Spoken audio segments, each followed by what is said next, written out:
Yo guys, what's up and welcome back to Crouch Block. Today we're going to be making a retrospective covering The Last of Us. Before I actually go into my thoughts and feelings on the game, I'll inform you of the circumstances that led up to me actually playing the game. My first exposure to the game was actually watching a small portion of a Let's Play around the game's initial release in 2013. I feel that not playing or watching the game fully early in its life cycle actually was a detriment to my thoughts on this game. My playthrough of The Last of Us Remastered actually began early 2020.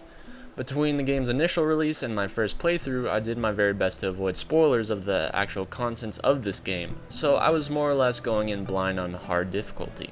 I think I'll actually start things off with the score I'm giving the game and then explain why through the course of the video. 7 out of 10, pretty not bad. I'm not gonna lie to you guys, something that really did not help my opinion of this game was the hype. Through the years of this game being out to the public, it would be inevitable that I would hear people's thoughts. Most of the feedback of the game I would hear was that the game was amazing, one of people's very favorites, an instant classic, revolutionary, someone's favorite game of all time. Hearing things of this nature for 7 years made a foundation of hype to me that this game could not live up to. After actually playing through the game for the first time, when this game happens to come to mind, I tend to think of two very different things. The first being Portal, and the second being Batman. I'll be explaining these two things further into the retrospective. Where is it? Manners cost nothing, Batman. A please would go amiss. Much like my Spider-Man retrospective, I'll start with the graphics or visuals of the game. I'll go into a slight bit more depth this time though, since I got called out for not explaining why I thought PlayStation's Spider-Man title looked good. Simply put, I do think that even the graphical fidelity of the 2013 release was a huge step in pioneering how games look today, and they still stand up fairly well compared to today's titles.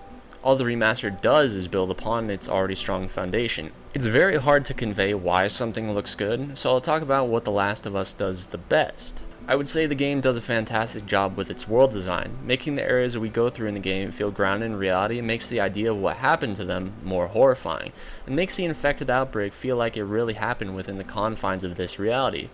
These places feel like they were once a functioning part of society, and haven't been maintained in years, once again adding to the authenticity of this world. Very slightly off topic, but adding upon that was actually the difficulty. The difficulty I chose for my first playthrough was hard. The lack of supplies or ammo also added to the authenticity of this world. It wouldn't feel like some kind of apocalypse if I was able to so easily find ammo, supplements, or supplies in general. The scarceness of these things add to the bleak atmosphere and current state of the world. The only thing that takes me out of the immersion of this game is actually the linearity of it. I don't have a problem with linear games, but the world stops feeling as real when a path for my adventures feels so padded out and predetermined. I understand the purpose of this is to tell a story, and it's possible that this was also due to a limit of hardware for the previous generation. For everyone that skipped through all that, I think the game looks nice, and the world feeling real or once lived in is considered before gameplay is, which makes the places we go through feel lifelike. Let's move on to the actual game you end up playing. The Last of Us pulls its combat from the Uncharted games more or less, which is not a bad thing per se. I've stated that the concepts of striking and countering is fine to me. In fact, it's the bare minimum of what I look for as far as combat is concerned in games. Sure, it's not exactly original, but its simplicity is fine in the game that it's placed in. Much like Uncharted, there's the gunplay which goes with the hand-to-hand, which again more or less feels like Uncharted. The more comes from the fact that you can find melee weapons and upgrade your guns upon finding workbenches to make them better and more efficient. The biggest difference in combat is that the stealth plays a major role in this game. Personally, I'm not the biggest fan of stealth, but deciding to not play around the stealth would only impact me negatively and leave me worse off. Every time I would attempt to go guns blazing, I would never find ammo to make up for the amount I had fired off prior. I actually like this because, as I said prior, the lack of supplies add to the bleakness of the world. Aside from the combat is just basic exploration and traversal of the world. Throughout these moments, typically we'll get bits of dialogue from the characters in our party at the time. These bits of dialogue are mandatory for the experience of the game, because it builds upon them being real people and having a life or past outside of this game we're playing. That point alone is a huge factor for our next topic, which is Portal. So earlier I mentioned when I think of this game, I think of both Batman and Portal. With Portal, I mean more specifically the companion cube. The idea behind the companion cube is wonderful. To explain, you are made to take the companion cube with you as you traverse through levels and beat them. The thing that makes this interesting is people's attachment to the companion cube. The companion cube, as far as we know, is just a cube. It doesn't tell you about its life story, friends it used to drink with, what kind of cube it was before it met you. It didn't have a cube wife or cube kids. We lack the ability to progress the game if the companion cube is not with us. That right there is where the connection to you and the companion cube lies. Having to give up the companion cube ends up being a huge moment for a lot of people. I can't believe this game makes you have feelings for a cube. Now, if you played through the game, you probably have some idea of where I'm going with this. All you have to do is trade places with Ellie and the companion cube. She is our companion cube through the majority of this game. The Last of Us takes this simple concept and adds upon it by giving this companion cube, Ellie, a name, a story, things it likes, quirks or flaws, emotions. Ellie being in the place of the companion cube gives us that much more to be attached to. From this point forward, I'm going to be using some spoilers to further push my points and examples. You've been warned. A major thing I would like to bring up would be the mindset of Joel. Once again, a huge spoiler bomb. If you plan on playing the game, I'm warning you now. If you're already not aware, there's been an infected outbreak that has caused the world to be in a bit more than a state of crisis. Something important to note is that these people are not zombies, they're infected. At least as far as I know, the infected did not have to die to become in the state that they are in now, which would lead you to believe that they can be saved or cured. This is where Ellie comes into play. She's immune to this infection. She could be a part of what could cure these people. It's your job as Joel to escort Ellie to a facility to make this happen. Finding this out at the end of the game tugs hard on the relationship we've built up with Ellie throughout the course of this game. This is why these pieces of dialogue between Joel and Ellie are so important, to build these characters, make you invested in them, to align the player's choices with the one Joel is about to make. This is where I explain the Batman part of things. The simple concept I pose to you is one life for the sake of many. At the end of the game, Joel springs her from the facility we find ourselves in, because she would have to die. Joel believes this person should get the chance to live their life. This decision costs us the potential to cure the world, hence the one life for many. Something that mirrors this is Batman's not killing Joker. Many people, even Batman himself, agree that killing the Joker would save much more than just the one life he would have to take. Rationally speaking, it makes a lot of sense to just kill the Joker, to just let them operate on Ellie to cultivate a cure. Logically speaking, I do not agree with the choice Joel made at the end of the game. This is my only real disconnect with this story. They've stopped looking for a cure.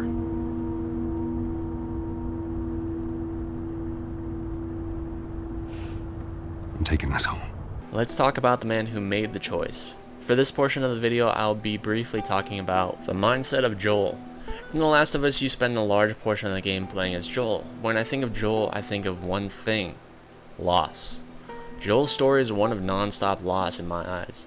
In the beginning of the game, Joel loses his daughter. His wife is not around. We could either assume she left or she'd passed away. He loses Tess. He finds a sense of friendship with Sam and Henry, only to lose that too. The only thing that he has left is Ellie. As I see it, and I'm sure a lot of people do, Ellie, in Joel's mind, has taken the feelings and love for his daughter and ends up projecting it onto her. I don't feel my decisions would align with the one that Joel made at the end of the game, but I can understand why he made them. He just didn't want to lose his daughter again. No matter what, you keep finding something to fight for. Now, I know that's not what you want to hear right now. Swear to me. Swear to me that everything that you've said about the Fireflies is true. I swear. I'm going to do a bit of backtracking back to gameplay. With gameplay of stealth and gunplay that we've established, there's obviously enemies that play around this. The two species of enemies that come into play are humans and the infected.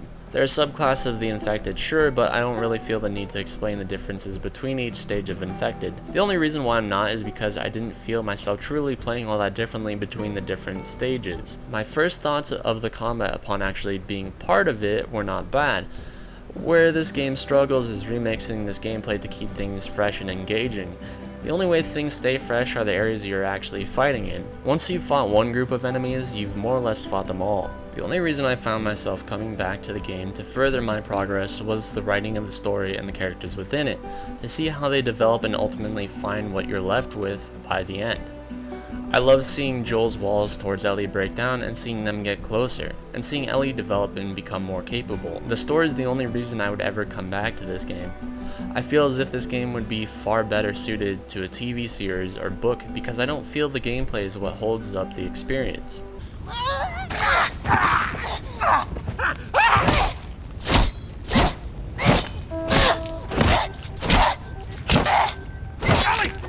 Stop! Stop! Fucking touch me! It's okay. It's me. It's me. It's me. Look. It's me. He tried to... Oh, baby girl. It's okay. It's okay. No. It's okay. To summarize, I think the game is good, but the gameplay ends up being rather dry by the time things are said and done. The game finds its strengths in its world design, character development, and storytelling. To me, the gameplay being a bit dry as things were made it a bit tough to want to push through the game itself, but the pieces of character and story that you would end up getting rewarded with felt worthwhile. Well, that's pretty much everything. Thank you guys so much for watching. If you guys like this retrospective, let me know.